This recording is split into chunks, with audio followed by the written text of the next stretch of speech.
Hello, I'm John Eldredge, and welcome to the Ransomed Heart audio podcast. For more information on Ransomed Heart Ministries, our resources and events, please visit us online at www.ransomedheart.com. This is Craig McConnell. I'm one of the team members of this ministry we call Ransomed Heart, and we just enjoy doing these podcasts and hope that these words and these times where we offer some of our thoughts are really encouraging to you in your heart and your walk with God. Today is our third of a three-part series, which is some excerpts from longer conversations Bart Hansen, John Eldredge, Morgan Snyder, and I had on different topics that we covered our men's conference called Boot Camp, the Wild at Heart Boot Camp. Today's topic is the new name. This conversation will be available in a more expanded version this spring in a resource we're putting together right now called the Wild at Heart Boot Camp Platinum Collection. And we just want to get some of this out sooner than later and hope you enjoy this. Go ahead.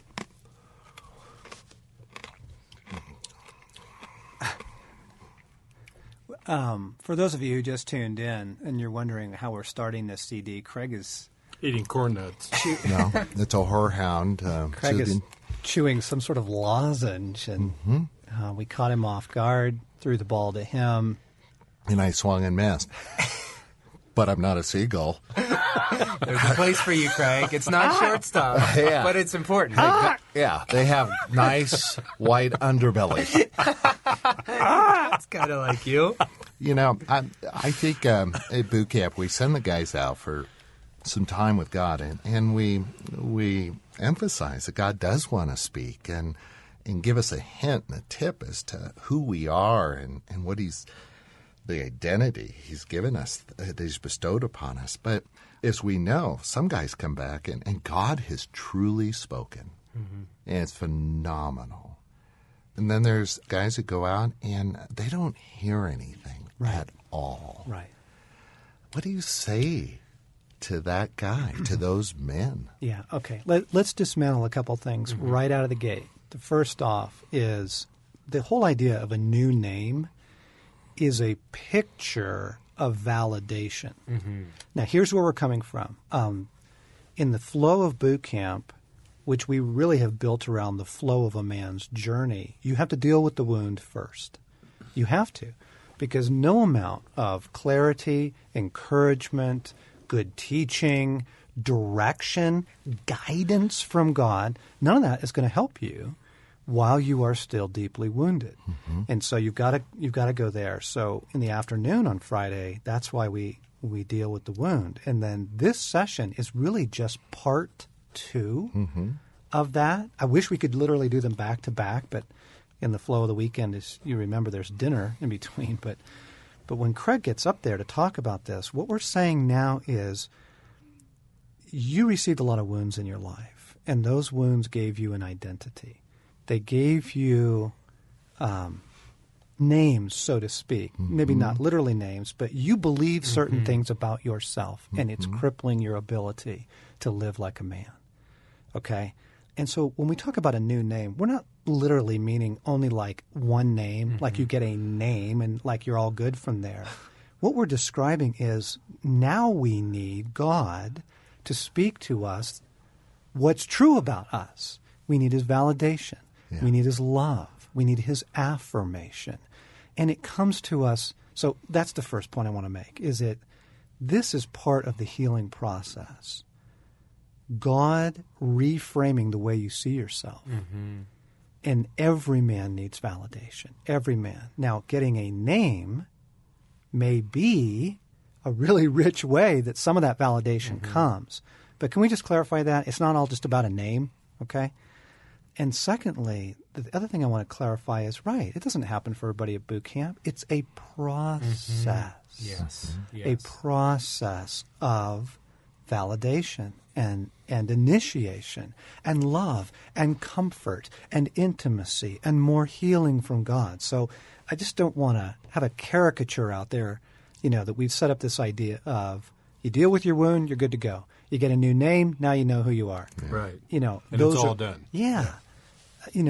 As we were just talking about earlier, we were saying, in responding to a different session, we were talking about how all of us need validation all the time. Yeah. Daily from God, if we could get it, as much as we can get it, So the new name is a picture of God telling you what's true in light of exactly where you've been wounded, because that's where this is really going to matter. I mean, this, you take where you've been wounded. You're a seagull. You're an idiot. You don't measure up. You're not a man. You're an effing this. You're a faggot. You're, all those wounds, right? You take that and then say, Father, speak to me into that. Right into that. Right? Well, that's healing. That's more of the healing journey and the validation that we need. And from that place, then we can go live with a new strength and a new sense of purpose, and there's identity in a new name. There's even calling in a new name. So just wanted to clarify, it isn't necessarily getting a particular name or a moment. It's a process of validation and further healing as God reframes the way we see ourselves. Yeah, and that reframing probably will be radically different from our script or the orientation we've had in viewing ourselves. Right. Yep. I mean, it's maybe as the journey goes on, who we are, what God thinks of us, what He's called us to, His validation will shape us into something far, far different than we are now. I mean, I'm just thinking of the Moseses and the Gideons and these guys that God said something about them that wasn't true then, but gave a hint as to what He's doing in the journey. Right. Yep. Boy, Craig, that really helps me. And John, you describing it as a process, because I haven't had those epiphany moments by which now I can reorient my entire life. But I do remember 13 years ago, I was in D.C. and I picked up this brochure from this John Witherspoon Fellowship. And there was a quote in it about him that just stopped me in my tracks. And it said that he was a man who shaped the men who shaped America. And it was now I realize at the time the Holy Spirit saying, hold on to this. You need this. This is true about you. And as you described, John, there was so much woundedness in the world of leadership for me, and I think I relinquished a lot of that. And I felt like the Father began that of validation to say, this is true about you. But then He tucked it away. And I think for about 10 years, that was just pretty dormant. I knew it to be true, but I almost felt like He said, this isn't for now, but you need to know this, son. Wow. And then much of what has happened in my masculine journey that would fall under this category of the new name, I think has much to do with the season of life I'm in, of the 30s, and this going through training and initiation and validation. And so the biblical characters like Timothy and Joseph, and then the stories of the life of Jesus, like in His younger years, that's really what's resonated and spoken to me. So having the permission for it to be about process, and Craig, having that framework that it's not maybe for now, but it's seeds being deposited for things to come that we need to know about ourselves and believe, it's really helpful. Yeah. Some of the opening comments really did kind of hit home with me because, as you said, it's not an epiphany oftentimes, because I had this question of, God, what do you think of me? Who do you think I am? I didn't hear anything for, wasn't weeks, it wasn't months. It's measured in years. Whoa. I think it was 4 or 5 before I got a name, and it really came to me indirectly through a book that you gave me, Craig. And it was about Admiral Raymond Spruance, who, through defaulted leadership of Admiral Halsey in that battle, the greatest battle, naval battle of all times in the South Pacific in World War II, Spruance got the command because Halsey fell ill. And he was just called the quiet warrior in all of this. He just kind of got the job done and didn't have a lot of fanfare, was not a man of many words. And I felt God say that to me, but I felt it very untrue for a long time. And I've kind of played tug-of-war with this with God until this last year when I went through and saw a counselor. And he was telling me some things about myself of where I seek validation. It goes back to that picture of validation that you referred to, John.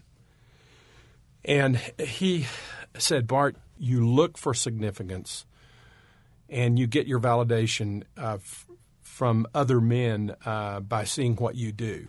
By other men seeing what you do. Yeah, by other men seeing what I do. And that's what I try to put myself on a stage where that will occur.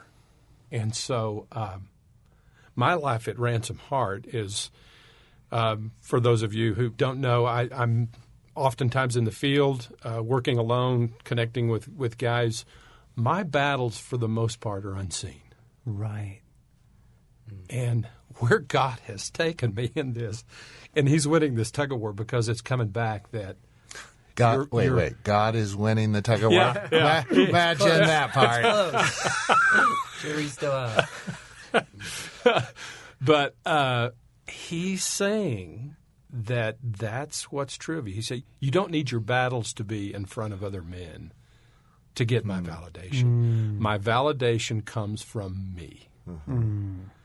Oh, that's been very hard.